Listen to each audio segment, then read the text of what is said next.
Hello, hello, and welcome to the Tip of the Iceberg podcast, brought to you as always by InsideThePenguins.com. I'm your host, Nick Brlansky, joined as always by Nick Horwat, and we have plenty to get to on this episode. We'll talk about the Penguins' loss to the Carolina Hurricanes, their unfortunate missed call.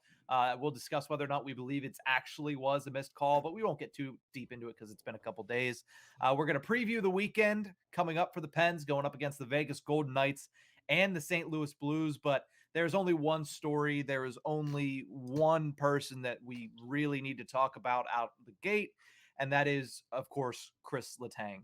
Kris Letang is going to be out indefinitely due to the fact that he suffered a stroke on Monday. For those of you that don't know, this is the second stroke that he has suffered in his lifetime. The first one was in 2014, and it was caused by a hole in the wall of his heart, a deformity that is common in a lot of babies at birth, but most of them close up over time. Unfortunately for Letang, his hasn't. But fortunately, the news that we heard on Wednesday was this was a much less severe stroke this time around, and he was able to identify that he was feeling off. Talk to Chris Stewart. They sent him to the hospital, and he seems to be in good spirits. Already asking if he can skate, which is absolutely ridiculous. Obviously, the person comes before the player in this, and I shouldn't even have to say that, but I've seen online that some people don't quite grasp that as of yet. But you can only control what you can control. But it's good to hear that he's in good spirits. And the last time this happened, he was out 2 months. But of course, there's no rush in getting Kris Letang back. It's all about his future and his health as well. Absolutely. It's not about getting him back on the ice. It is about getting him back to full health as a father, a family man, and a friend just to his teammates. It's more important than him stepping back onto the ice because more important that he is healthy than it is for him to play again. I mean, sure, we're all going to be wondering just because he is probably the most well conditioned player on the team. We're all going to be wondering how could this how could this happen in the first place? And then B, when can he come back? Because let's just be honest, that question's going to come up. And, Mm-hmm. it already has, and it's going to come up 1,000 times until it happens. Um, I will say, though, that, Hextall seemed to be in a pretty good mood given the whole situation. I mean, he said he was shocked at how um, positive Kris was taking it and how, just in good spirits he was asking to skate again. Mike Sullivan said the hardest part of his day was keeping him off the ice during practice, and um, it's quite impressive that he was able to, you know, go through that sort of diagnosis and come back in a couple days and immediately want to play again. It's good that he was able to notice it. No, also knowing that it was much better, I guess, and not as bad, I guess I should say, Mm-hmm. than the last one because I haven't looked back into the old one, um, but just from what has sprouted back in my memory, he wasn't he like found like laying on his bedroom floor or something. Like it was a horrific scene apparently, um, and that's just without looking it back up. And I will look back into it eventually, but I remember it being pretty scary. He was 26, now he's 35, and uh, still both ages very young to be having a stroke. But it's good that he's healthy, good that he's doing well, and good that for all that it seems, he could be coming back soon. I mean, one thing that I realized late last night is he wasn't moved to LTIR or anything. You Not know, yet, no. I mean, if it comes today, it comes today. But you'd think that that's something that would happen yesterday, maybe, or letting it settle in. Maybe they're doing it today with a retroactive. I don't know. But as of right now, as we record this, he's still not, and you can kind of make that move whenever. Um, so that's an interesting little piece there. I mean, if they're certain he can come back soon, I mean, I don't know. I'm assuming it'll come down the pike eventually, though. I'm sure what they're doing right now is evaluating where he's at, where his health stands, and the risk of this happening again if he pushes it. But you have to imagine that he does. I mean, he did miss 2 months the first time around, but of course they said that was a much worse situation. Of course, the first time is going to be much worse because at the age of 26, And you mentioned he's one of the best conditioned Penguins. He's one of the best conditioned athletes, I would wager, in the entirety of North America. Like all North American sports, Kris Letang is high up there when it comes to conditioning, health, wellness. So it just proves that, this can happen to anyone. Life is very, very fragile, and it doesn't matter how prepared you are or how athletic or healthy you are. You know, freak things happen, and especially health wise. So everybody, of course, this is a really good indicator. And Letang said so himself in a statement. This is a good indicator. If you feel off, trust your instincts. Just make sure you're getting checked up. Make sure you're taking care of yourself and realizing when things are going wrong that you need to get help and speak out and say something. So that goes for everybody, not just athletes. So it's a good lesson in awareness and knowing yourself and knowing when to ask for help. Yeah, absolutely.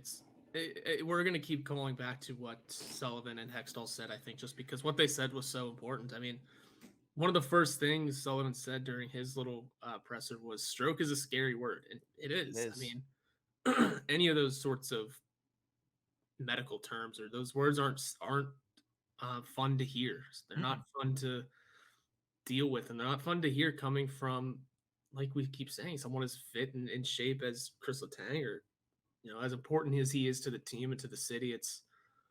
Um, it was a moment for sure. I mean,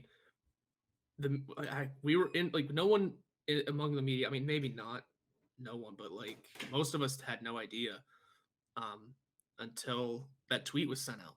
And I mean, whenever we were in the locker room, trying to toward the end of the media availability, and then Evan Shaw walks in, is kind of a little frantic. We're just like, hey, everyone needs to be out of the locker room by like this time specifically for a meeting, so we're all walking to the media room, and as we get there, pretty much the tweet goes out, and you could just feel the silence hit the room. It was pretty ominous, but it was quickly kind of bounced back whenever everyone spoke, realized that Kris is going to be okay. There shouldn't be any lasting effects. And so far, all the tests are coming back positive. So that's where everything is right now. That's where everything stands. Like I said, they're going to continue to test them. They're going to continue to evaluate them. As of right now, there's no LTIR move. And everything looks positive for the time being. And the hockey questions will now start to be asked, like what's next for A, the team, and B, is there going to be a play for Tanger situation? We'll have to keep our eye on that, but as you mentioned, sharp right turn here. There is a future there are games to be played for the Pittsburgh Penguins. There is a very big hole in their defense now without Kris Letang there. Obviously, he means so much to the blue line, so much to the team in general. It's going to be difficult for them to replace him in the lineup. By no means should he be rushing back for that reason. He should take his time, as much time. Honestly, when I saw it, I immediately thought that's it. Kris Letang, it's age of 35. It's tough to come back, but with all results looking positive, with the fact that it came out, I didn't want to see that yesterday. I didn't really care about, it's not career threatening. I was like, I just want to know whether or not it's life threatening. Like that's what matters. But apparently it's not career threatening. He could make a return this season. We'll just have to keep our eyes on that. But with games to be played, of course, tonight they're taking on the Vegas Golden Knights. You look at the defense moving forward. They have 6 guys already up on the NHL roster, and they deployed them on Tuesday as such. Dumoulin Petrie is the first pairing, Pettersson Ruda as the second pairing, and Joseph Ruhwedel as the third. You mentioned that they haven't put Letang on IR or LTIR as of yet. If they do, it's a minimum of, I believe, 10 games, 24 days that he would have to be on there before he's able to be pulled out, and they can make it retroactive to the last game that he played, which I believe would be Saturday then. But we did see Mark Friedman get the healthy scratch on Monday against the Wilkes-Barre Scranton Penguins. So there's a chance, for the Wilkes-Barre Scranton Penguins. So there is a chance that he likely gets called up in the meantime, just to give the Penguins a 7th defenseman. Yeah, I forgot about the Mark Friedman thing. I thought it was for, I could be wrong. I thought I saw the word COVID illness in a tweet about it. Non-COVID illness. Okay. I mean, so maybe he wasn't a healthy scratch. I just saw yeah. Taylor Haas's tweet that he was not in the lineup. Yeah, that's the one I was pulling up too. It's out of the lineup with a non-COVID illness, and again, that Okay. was before we knew the Kris Letang situation. As she Mhm. said that it was not related to that absence, Okay. but still, anything is possible Mhm. because Mark Friedman would seem to be uh, the first choice there, and Mhm. if we had to make a call for a defenseman. I mean, it's weird to say maybe it's the Ty Smith time, but in the same grasp though, it's which side of the ice are we playing on here because they're opposites, and there's a lot that has to go into this. But I think anything's possible, and again, until we get a real move on the Letang situation, I'd say we're kind of rolling a lot right along right now. I expect Mhm. something to come down today though. Yeah, it is interesting with Ty Smith. That's kind of what I started to think. If Letang is going to be out for an extended period of time, I'd like to see Ty Smith. And I know you have to be patient, and the Penguins preach patience with these guys that they're trying to basically just restart their careers 3 years in. I understand that we might not see him, but this seems like an opportunity that with Letang out of the lineup, one thing Letang brings to the Pittsburgh Penguins that not really anybody else on that defense core. I mean, a little bit by Joseph, a little bit more from Petrie, but we haven't seen it this season, is that offensive kicking side.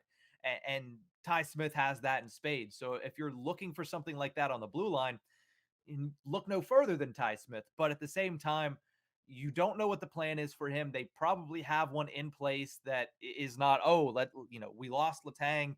Ty Smith automatically comes up, but I would like to see him get a little bit of run at the NHL level here during this stretch, however long it may be. Yeah, this seems like it's going to be the most opportune time because you're going to fill in the need of offense on the blue line. Although, to be fair, Letang, while leading the team in, or while leading the defense in assists, not scoring, um, not getting Yeah, shot. he hasn't scored. Well, he doesn't shoot very much. Yeah, he hasn't had his shooting touch this year. I mean, the defense as a whole needs to start finding a little more offense. Let's just start there. Yeah. That is with Letang in the lineup as well. The whole defense needs to start scoring a little bit more. That isn't just goals. Obviously, that is also picking up some assists here and there. I mean, is it still? Yeah, isn't Jan Ruda still leading? Him and Jeff Petrie both have 3 goals. Hmm. Jan Ruda is your choice there. Okay, no, that's not how that's gonna work. But I mean, offense from the blue line anywhere would work. Um, Ty Smith does seem to be the easy replacement to take over for the offensive production lost by Letang, but Hmm. that just is all up to the management. And I think regardless, Friedman or Ty Smith is a fun choice. We know what we're getting with Friedman. We're getting a fun hockey player who can um, get under the opponent's skin, which is something we need a little bit more of at the moment. Hmm. Yeah, we're crushing teams in hits, but we're not um, taking them off of their game. We're just kind of it's all between the whistles, not after. We need a little bit more of that after. And then there's Ty Smith, who can come up and immediately be that offensive force on the blue line to help take over for some lost numbers. Either choice is a good option, I think. It's just a Hmm. matter of how much people beg and plead for Ty Smith to make the NHL again. Yeah, and like I said, I'm sure they have a plan and they're going to stick to the plan. There's probably, probably a time and place in which they want Ty Smith to make his Penguins debut at the NHL level, and they're probably going to stick to it. I know that this is certainly a situation that they did not see coming. They could not have forecasted coming. So I know sometimes plans get thrown out the window when something like that happens. But I would like to see Ty Smith. But again, with Mark Friedman, he's played I believe 2 or 3 games, maybe at most three this season for the Pittsburgh Penguins. As you look that up right now, I'm assuming. But he's a guy that he's really good with underlying numbers. He goes out there, he plays physical. He's like Josh Archibald. And I know you said, maybe you need to get somebody that plays a little bit more in between the whistles. I really don't care for that. At this point, the league has kind of shied away from that. You can see in the way that, a guy like Ryan Reeves is getting tossed around the league at this point. There's a lot less of a need for that. And I don't think the Penguins need somebody like that, but I do think they need somebody else um, to get out there and play physical. And it's in hits, not in the fact that you're knocking guys down, you're leaving guys dazed. It's just separate people from the puck, and that's something the Penguins don't do very much of. Not very many players on their roster play to separate players from the puck physically. They mostly play to do it with their sticks, and that is something that I grew up being taught how to do. If you want to get the puck off of somebody, you hit them. And the Penguins, a lot of the time, they go and they try to make the stick play and play aggressively that way. But your Jason Zuckers, your Josh Archibalds, your Ryan Palings, Teddy Blugers, they play that physical type of game, and Mark Friedman will just add to that list of guys that play that way. Yeah, he will. And more or less, I said Friedman would add to the between the whistles because, he hasn't played a game yet this year with us. Oh, really? He's just I guess he's called up to be a healthy scratch. Yeah. Yeah. So he hasn't played a game yet with us this year, but in the 26 he had last year, he only recorded 27 hits. So it's just over a hit a game, which, pales in comparison to what Josh Archibald's been doing. That's why I was looking at Friedman as the guy who can play strong defensively, but will get under your skin in other ways rather than just throwing the body around. Mm-hmm. He'll do the after the whistle thing for you, and he'll be a little tougher. It's like I said, we're crushing teams in hits. We have no problem throwing the body. Josh Archibald took over right where Zach Aston-Reese let off. Mm-hmm.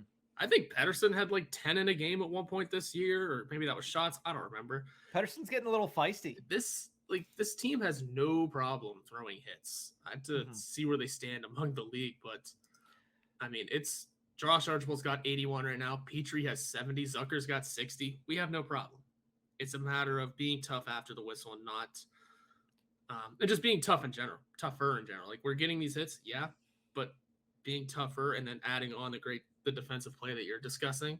Mm-hmm. That's something Mark Friedman can bring. Don't know what Ty Smith can do with it. Yeah, listen, I'm not saying don't stand up for your teammates. That's what you need to do, and I think that's what you're alluding to, that if the scuffle happens, Sidney Crosby shouldn't be the guy to go out there and stand up for everybody. It needs to be somebody else on the ice. And I understand that aspect of it, but also there's that flip of the coin, and we saw it rear its ugly head on Tuesday. We'll talk about that right after this break.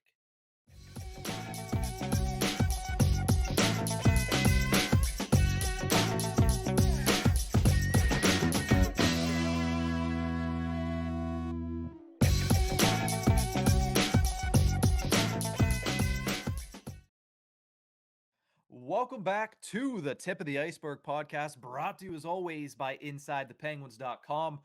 We kind of teased this heading out of the last segment that, listen, sometimes you got to stand up for your teammates, and the Penguins don't always do that as well as we would hope them that they would do.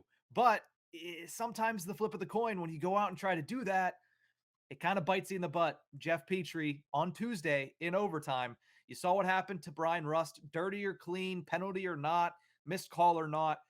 Petrie goes over and goes after the guy. You have to understand the situation where, listen, I understand you want to stand up for your teammate, and Brian Rust, he got hit. It looked awkward. We could debate until the cows come home whether or not it was clean, but you go and you try to take that guy out.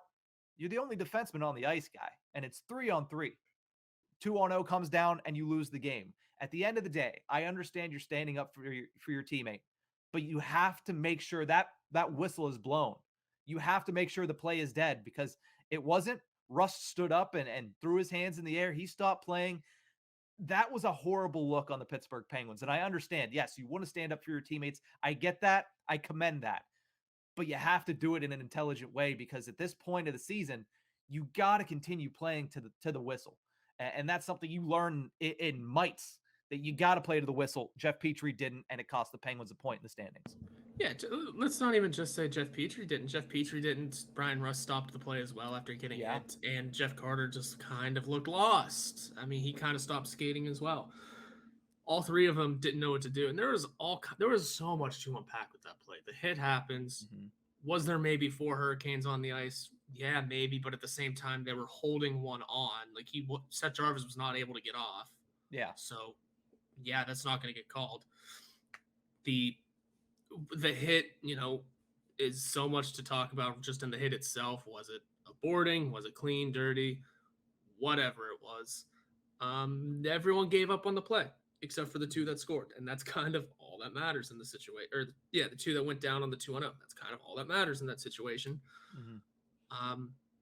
And it wasn't the greatest of looks. Now, Sullivan said after the game that he disagreed with the call, said it was a dangerous hit, and you can say it was a dangerous hit, yeah.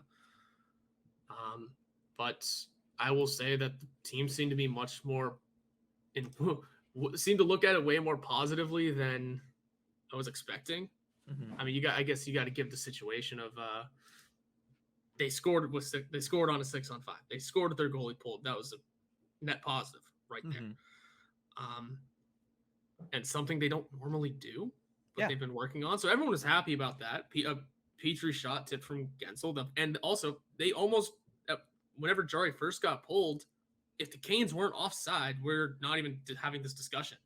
Mm-hmm. They got tripped offside somehow. I don't remember how, but that kind of saved the Penguins a little bit there, and they were able to go back down and score that 6-on-5 goal to force the overtime, to force our conversation. And I'm not going to say that whole 6-on-5 situation was squandered thanks to the overtime, thanks to the new, crack in the hull that came with the hit in overtime. But there was a lot to unpack in that whole last 5 minutes. Yeah, it was interesting. And listen, they salvaged a point. They were at least able to salvage a standings point against a division rival. That's big. That's really big. But considering the fact that I believe, in my opinion, they outplayed the Carolina Hurricanes for large portions of that game. Pyotr Kochetkov looked really good, and I thought the Penguins just weren't able to really capitalize on the looks that they were given. But I do think overall they played a really good game against a really good team, and you salvage that point, and you take it for what it is. It's the pity point, but man, you have to imagine if they don't stop playing there and they don't give up the 2-0, you have to imagine that they're able to pull away with that victory, and it just hurts at the end of the day because you're just trying to gather standings points where you can, and you had all that momentum, and it just ended up going towards nothing. I mean, the pity point, yes, but at the end of the day, you wanted the 2 and you didn't get it because you stopped playing, and that's the way I see it. And as far as the hit is concerned, live it looked really dirty. Live hit, it looked dirty, and I understand that that's when the refs make the call, but I guess he might have been in a really good position to see it because over the replay, it then becomes borderline to me. And at the end of the day, I think I've said it multiple times on this podcast. I've certainly said it multiple times in my life. When watching sports, when playing sports, and this was told to me by my dad, you don't leave it in the hands of the refs because 9 times out of 10, they're going to screw you. And at the end of the day, it's your fault for leaving it up to the guy in stripes to make that judgment call. You should leave no doubt if you're going to win the game, and then anything other than that, you can't complain. That and the stripes have been on one in Pittsburgh recently. I mean, it's been on one in every sport, everywhere. I mean, look at the World Cup, for instance. Jesus. That's the World Cup. What do you expect? They're all getting paid off. I'm talking that whole Toronto game was an interesting officiating game. I mean, I know it worked in the Penguins' favor, but DeSmith's net was off for like 30 seconds on a power play. The Leafs were in the zone, and the net was off. Nothing called. And then some other questionable missed calls or calls, whatever. And then you don't want to leave it up to the refs, absolutely. But at the same time, man, just these last few games, they quickly got off the ice, by the way. They quickly got off that ice. There was a bad missed call beforehand, too. I remember there was a couple of weird offside misses. Fans were already not happy with them. And then that play happens, and they got off the ice as quickly as they could. I mean, I'd have to look back. Maybe that's the refereeing crew that was in New Jersey. They were getting slight PTSD from what happened in New Jersey, getting stuff thrown at them during the Toronto game that ended the Devils' long winning streak. But here, do you want the officials' names? I mean, I don't know who was officiating the New Jersey game. So. And I have not heard of any of these 4 names, so you're not too caught up in it. But I mean, they quickly got off. And if that's the case, why are you making that mistake again then? I mean, I don't even remember what happened in New Jersey. I just remember them being three disallowed goals. 3 disallowed goals. That's right. Yeah. But listen, again, they were all borderline. Yep. Borderline calls, 50-50 calls that if you would have not left it up to the referees, probably would have had a much better outcome. But I digress. We can argue about this till the cows come home. But one other thing I wanted to talk about with that game is Kasperi Kapanen considering everything that's happened in 3 days, everybody's forgetting about the fact that Kasperi Kapanen, duly so, has drawn back into the lineup, got in on Tuesday for the first time in, I believe it was like 7 games for the Pittsburgh Penguins. And that one game that he actually did get in was, we're going to put you on the fourth line because somebody else is sick and we need 20 bodies. And you're there. So Yeah. they put him in. He only played 7 minutes of ice time against the Canadiens in that game, but gets back in on Tuesday. Danton Heinen sits in favor. Heinen had been struggling, kind of basically invisible for the better part of this month. So yeah, you try to kick something up with Heinen. You try to see if Kasperi Kapanen can rebound and can answer the bell. And when I watched the game, I would say it was 50-50. Half the time I was like, nothing's changed. Like nothing has changed. He's not aggressive on the forecheck. He's taking really shorter shifts. But that might have been the plan. You never know. They could have said, listen, don't get out there for longer shifts because that's when you get into trouble defensively and that's when you become a liability. So they're saying, pull the plug early on all your shifts. We don't know. But I did think that the other 50% of the time that he looked pretty good. 12:55 of time on ice, 3 shots on goal for him, 3 hits for him. He even got some power play time, and he had some pretty decent underlying numbers. I'll get into that in a couple minutes. But what did you think of Kasperi Kapanen on Tuesday? Once he didn't do much until he got his first shot on goal, and then you started to notice him out there a little more often. Mm-hmm. The opportunities weren't the greatest, but he was taking advantage of small openings and creating some chances for himself. And I think that was the most important part, is creating his own chances. I mean, there was no reason why he should have gotten a shot off from his knees while spinning or whatever the hell that play was. No reason why he should have been able to do that, but there he was, opening up a chance for himself and creating something for himself, which is something he needs to do desperately. So I didn't totally hate the game. I think something still has to give in terms of getting the monkey off the back and really finding a game that's a little more consistent. I mean, he had 5 points in the first 5 games of the season. We all thought, hey, maybe something can happen with this. He hasn't scored since. Not a goal, not an assist, nothing. Sure, that's kind of handicapped by being a healthy scratch in 9 of the last 10. But, I mean, still. Something's got to give eventually. Maybe something pops in for him tonight. I mean, we have to start asking the question, though, at one point, do we start wondering if the line mates are the issue here? Is Big Jeff Carter the Big Jeff problem? Is Brock McGinn, was he just kind of making up for everything that he could? And boy, oh boy, I know he's not his line mate, but what the hell has happened with Brian Rust? That's a whole different conversation that I just remembered. Yeah. That's certainly something else that we have to get into at a later date. But with Kapanen, I mean, you bring up Jeff Carter. 1 goal in his last 16 games right now, and that 1 goal was an empty netter. It's just not good enough from your third line center. It really isn't. And I tweeted this out on Tuesday. I said, listen, Danton Heinen, deservedly so, getting a healthy scratch here. Like he earned that healthy scratch. And it probably would have happened earlier if it wasn't for how bad Kapanen was before he sat. But Carter is not exempt from that. Like Carter has been almost as bad. The only difference is Jeff Carter plays center and kills penalties, whereas Danton Heinen doesn't do either of those things. So it's a lot easier to scratch Danton Heinen and a lot easier to fill the vacancy of Danton Heinen the way that he was playing and the position that he was playing. So yeah, trust me, Jeff Carter is not exempt from my eyes, at least. In I believe that he needs to be a much better. Now, I will say, statistically, analytically, Carter and Kapanen were pretty good on Tuesday. Like, I know it might not seem like it for Carter, but he led the team in expected goals percentage. Kapanen was second on expected goals for at 5-on-5. Kapanen had 72% of the expected goals when he was on the ice. Carter, I believe, was at 74%. If you play at that level, which I'm not going to say that they're going to be able to consistently play at that level because I don't believe it, but if you play at that level, eventually it has to start going in. As long as you take your shots. And I mean, they had 50% of the shot attempts in that time and 66% of the actual shots when they were on the ice. If you can do that, that's good for the team. Because guess what? That means you're not giving up goals.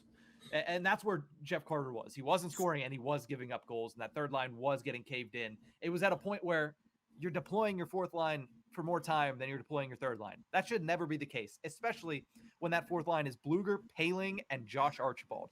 But at the end of the day, if they told Kasperi Kapanen go out there and play exactly like Josh Archibald plays, considering how much more natural talent Kapanen has, that's probably the player you want him to be.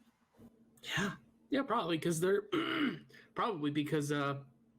Kapanen's a step faster, and that's saying something because Josh Archibald's got some wheels recently.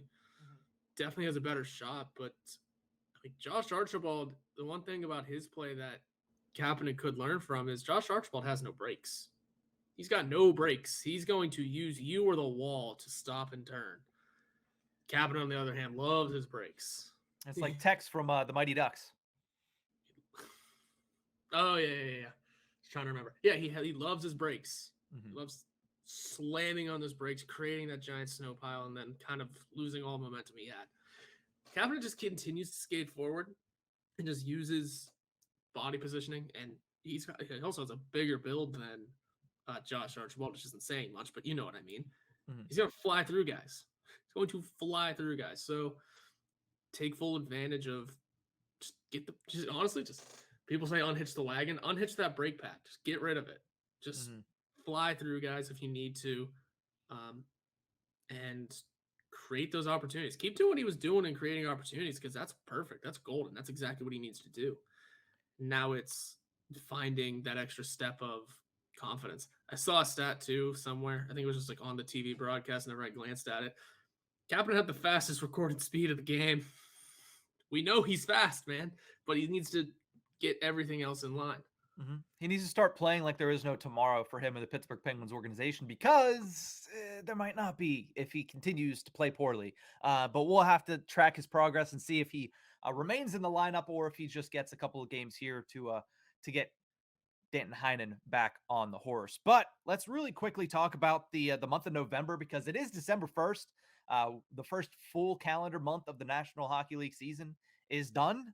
The Penguins went 7-4-3 in the month of November, scored 3.36 goals per game, which is pretty good, but allowed 3.14 goals allowed per game, which is not great. And the worst stat of all about the month of November, 30 calendar days, 14 games, 4 power play goals. Not good. That is certainly the biggest problem with the Pittsburgh Penguins. Straight up no idea what to do to fix it. I have nothing anymore. Nobody does. Literally, nobody has any idea how you fix this power play unit. You have that many good guys, good players on your team. There's no reason for them to be this bad. It feels like we've tried it all. I mean, we really haven't, but it feels like we've talked about it all. It feels like we've discussed the idea of just simplifying the game, shooting the puck more. All right, cool. And then we saw them do that once. Granted, one of them was a 5-on-3, but you took advantage of the 5-on-3. Good. And it seemed like things were okay. And now look what you can do whenever you simplify the game. Now just get the pucks on net a little more. Maybe something comes of it. And that stopped. Then we started overpassing. And then just something. It's not even like we're able to get passes off anymore. You know, that's what I've noticed from the last few is that they're immediately kicking around and out of the zone. And also, why the hell is it staying out there? Is that first unit staying out there the entire 2 minutes? Yeah. Ricard Raquel leads the team in shots. Well, I mean, is he the answer? We have no more answers. Does Raquel help something? Brian Rust needs to be pulled from that first unit immediately again. That didn't take long. It took, a game back? Nope. Yeah. Gone. Just switch it back.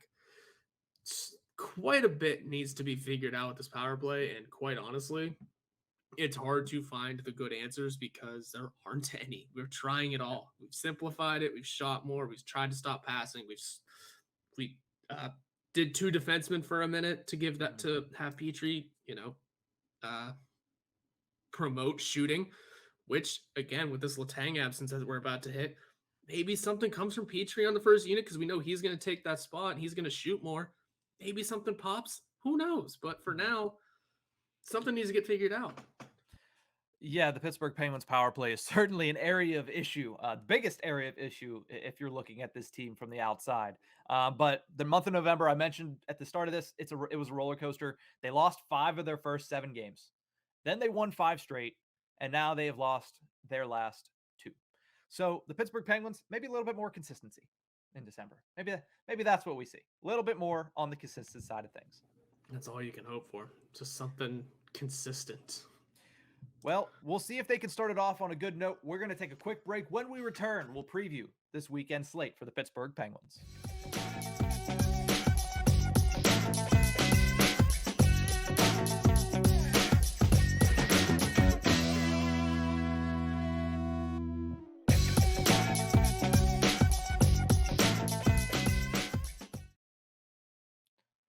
Welcome back to the Tip of the Ice-Burgh podcast, brought to you as always by InsideThePenguins.com. The Pens have 2 games in 3 days here, which is definitely better than the 3 games in 4 days that they had for the previous couple of weeks. But both games at home, they'll take on the Vegas Golden Knights and the St. Louis. The Pittsburgh Penguins, weirdly enough, Horwat, have been rather not good at home. Like when you think of the Penguins, you think, okay, they're a good home team. They get it done on the road. That's how most professional sports teams are. And the Penguins have usually been no different. They're usually really good at PPG Paints Arena. But this year, 4-3-2 at the old paint bucket, 1-3-2 in their last 6 games. And transversely on the road, they're 7-5-2 this season, but 5-0-1 in their last 6 away from home. So I know there's not much to say about, why are they playing so differently at home versus away? Because it's the same team. Most of the time, the game plan is based on who you're playing. But why is it, if you can pinpoint any reason, that the Pittsburgh Penguins have struggled on home ice this year? Man, part of it a lot of it falls back on they're just not getting shots on net. It is kind of the style of play. I can't necessarily use an answer that has anything to do with home or away ice. It's quite simply they keep going these long stretches without shooting the puck. It happened against Carolina. They may have outplayed Carolina at certain points, but they had 8 shots in the first period. This, like, I texted you and asked you how many shots on average should a team have in a period? Because the Penguins are not meeting that ever. There was 11 minutes between shots in the first period of the Leafs game. They're not getting pucks on net, and when they do, you're not really aware of it. They're not dangerous chances. They're just kind of shots to the chest. But when it comes to why they're winning or losing on home ice, man, I couldn't tell you. I haven't seen them win since the Kings game. That one win at home Noah went to. Which, by the way, thank you again, Noah. But damn. A lot of the shots, and it hasn't just been on home ice, a lot of the shots in general for the Penguins over the last couple of weeks, even when they were winning games, were one and done shots. Yeah. You need to get rebound opportunities. You need to crash the net. And, we talked about Kapanen. That's something that he doesn't do very well. So he needs to start doing that. But, look at your Josh Archibalds. Look at your Ryan Palings. Look at your Teddy Blugers. I don't think Blugers scored a goal yet. But look at the other 2. Where have they scored their goals? Basically touching or sniffing that blue paint. Why? That's where most goals are scored, because that's where most opportunities are. That second, third chance opportunity when a goaltender has made a save and now is out of position or is not fully in position, that's when there's more open chances. So the Penguins, in my opinion, need to get back to getting those second, getting those third chances, because, it's great getting that deflection goal. It's great when you have Sidney Crosby, who beats the guy to the front of the net and just shoots the puck in, basically with nobody between him and the goaltender. But those chances are few and far between. Teams are good defensively, and deflection goals, even though Crosby and Gensel, and especially a guy like Joe Pavelski, make it look very easy, it's very difficult to score in those deflection goals because you don't know where the puck's going to go. And 90% of the time, you cannot control where the deflection is going to go, even though it seems like Sidney Crosby just has the puck on a string or just has mind control over it sometimes. So you need those second and third chance opportunities, especially against the best team in the Western Conference. That's the Vegas Golden Knights. Now, the Penguins are 5-3-0 all time against Vegas, but Vegas right now is the top team in the Western Conference at 17-6-1 on the season. They shoot a lot. They have 3rd most shots taken in the National Hockey League, but they also allow a lot of shots, as they are 24th in shots allowed. Horwat, when you see this matchup, Alex Pietrangelo will be out for the Vegas Golden Knights for personal reasons. But other than that, this is just, once again, a team to be feared after one season off. After one season off. Yeah, they're an impressive team all of a sudden. Again, it's a lot to do with the goaltending, I think. Logan Thompson? Am I getting the name right? Logan Thompson. Yeah. Logan Thompson's stolen the show over there because, like, I mean, they're missing guys still. I mean, Pietrangela's still out. Robin Leonard was supposed to be the starter. Well. There's a lot of weird things that happen with that team that Logan Thompson stole the show, but then there's also Jack Eichel, who has kind of become Jack Eichel finally. Yeah. He's back to heart level Jack Eichel. I don't know if he was ever that, but that's because he played in Buffalo. He could have been. That's for damn sure. He definitely could have been.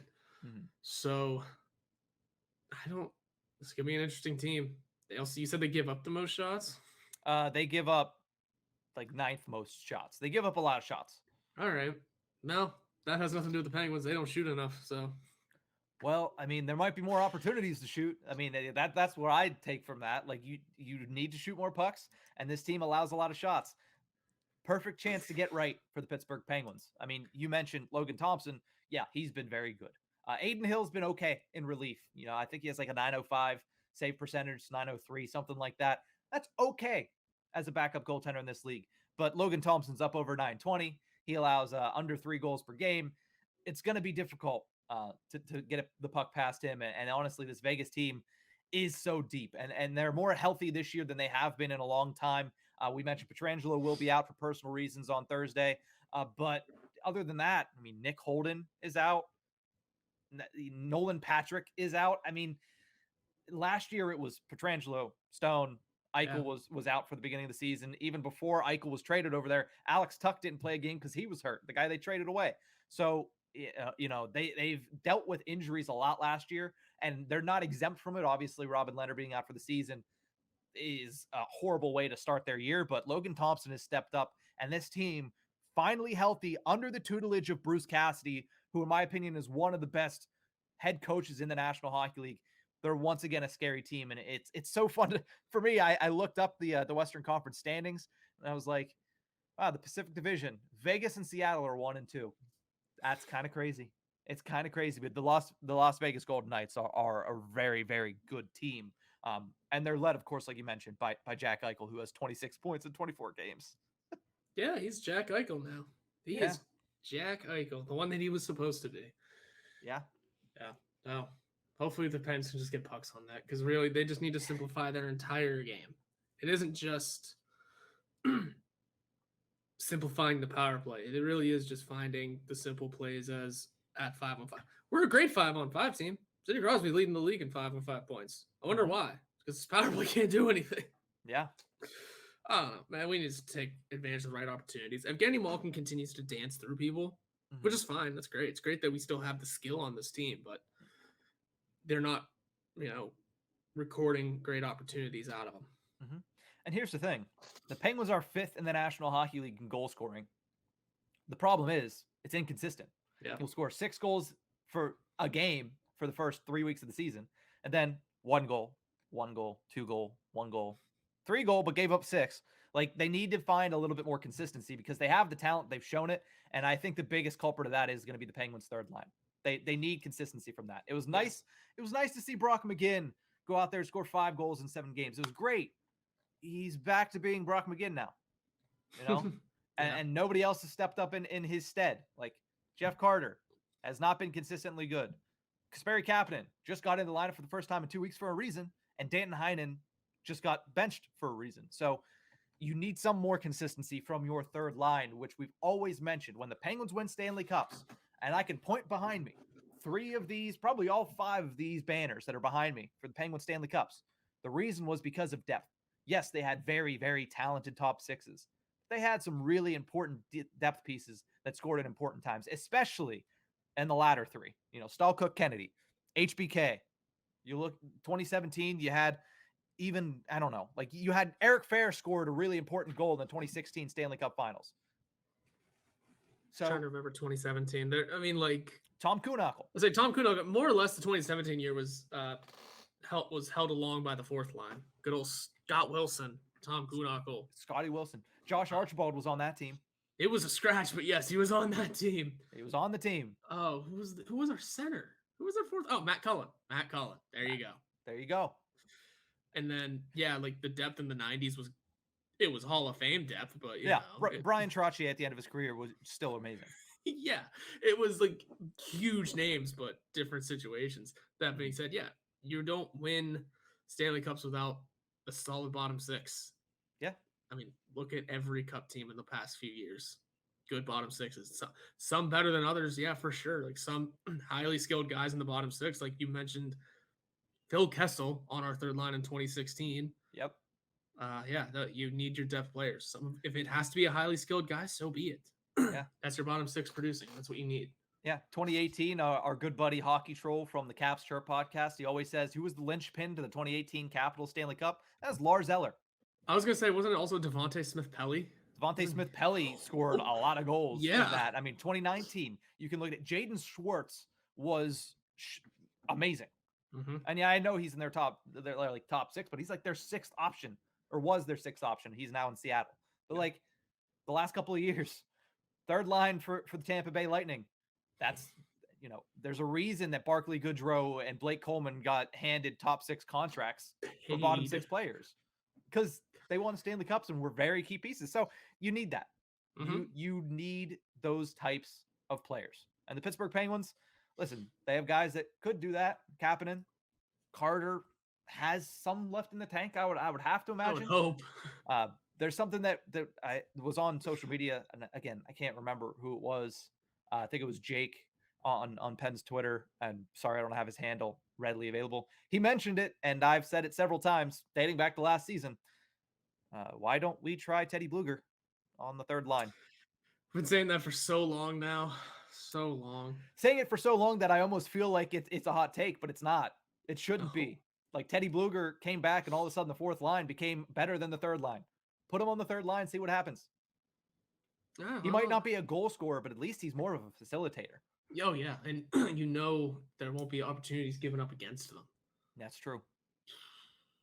Anything will help this team. I think that's kind of the point we were at with the power play of whenever we saw Russ get taken off. We're like, anything at this point. Yeah. And that's kind of the same mood with this bottom six. Just anything will do. That's why I wasn't so angry about the Hein and Kapanen swap. Like, yeah, I didn't really necessarily want to see Kapanen back in the lineup getting 12 minutes a night, but Heinen hasn't been performing, so anything will do. Yeah. Yeah, and maybe by the end of the season, neither of those guys are out there. Maybe one of them's traded, one of them's a healthy scratch. Maybe that's Valtteri Pustinen's spot. Maybe that's Sam Poulin spot. Maybe that's Alex Nylander's spot. You never know. Because, listen, right now the Penguins are in a situation where they can't do anything. But make no mistake, even though it's been 5 months since that last trade that brought in Jeff Petrie, and it seems like Ron Hextall's been trying to make a trade ever since, eventually something will happen. That is the business of it. When teams start to not have an outlook on their season, they'll start to make trades to not help out other teams, but they'll open up the pocketbooks a little bit more and be more willing to open up trades and take on salary cap as the season goes on. But we are running short. I will mention a couple things about the St. Louis Blues. They're 11-11-0 on the season. That's just the way that they've been. They're kind of changing their identity as an organization. For the longest time, the Blues have been this big Western Conference bruising type Blues team. They're changing to being more of a finesse scoring team. They're reframing it around guys like Robbie Thomas and Jordan Kyrou, and they will be in town on Saturday to take on the Pittsburgh Penguins. But that's going to do it for this episode of the Tip of the Ice-Burgh podcast.